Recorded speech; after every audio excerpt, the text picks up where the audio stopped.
જો ટેનિસની અંદર છે ને 4 ઇવેન્ટ થાય. જાન્યુઆરી મહિનામાં કઈ ઇવેન્ટ થાય? તો જાન્યુઆરી મહિનામાં થાય ઓસ્ટ્રેલિયન ઓપન થાય. કઈ થાય? ઓસ્ટ્રેલિયન ઓપન થાય. જે ક્યાં રમાય? એ રમાય મેલબોર્ન ખાતે રમાય. બરાબર. કઈ જગ્યાએ? મેલબોર્ન ખાતે, મેલબોર્ન ઓસ્ટ્રેલિયા ખાતે. બરાબર. જેની અંદર જે ટેનિસ કોર્ટ હોય ને એ કોર્ટ કેવું હોય? હાર્ડ કોર્ટ હોય. કેવું હોય? Hard court.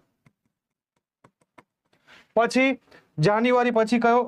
તો આગળ આવે મે જૂન. તો મે અને જૂન મહિનામાં જે ઇવેન્ટ થાય એ કઈ થાય? તો એ થાય છે ફ્રેન્ચ ઓપન થાય. French open. બરાબર. ફ્રેન્ચ ઓપન છે ક્યાં રમાય? તો ફ્રેન્ચ ઓપન છે પેરિસ ખાતે રમાય. પેરિસ ખાતે રમાય. અને જ્યાં કોર્ટ હોય એ કોર્ટ કેવું હોય? તો એ ક્લે કોર્ટ હોય. બરાબર. ક્લે એટલે માટીનું કોર્ટ હોય, ક્લે કોર્ટ હોય. પછી આવે જૂન જુલાઈ મહિનો. તો જૂન જુલાઈ મહિનાની અંદર છે, જૂન જુલાઈ મહિનાની અંદર છે આ ટેનિસની એક અગત્યની જે ઇવેન્ટ છે ક્યાં યોજાય? તો એ વિમ્બલ્ડન ખાતે યોજાય. વિમ્બલ્ડન ખાતે છે યોજાય. બરાબર. જે ક્યાં આવેલું છે? લંડન ખાતે યોજાય. લંડન. બરાબર. પેરિસ એટલે ફ્રાન્સ, લંડન એટલે યુકે. અને આ જે કોર્ટ છે કેવું હોય? ગ્રાસ કોર્ટ હોય. Grass court.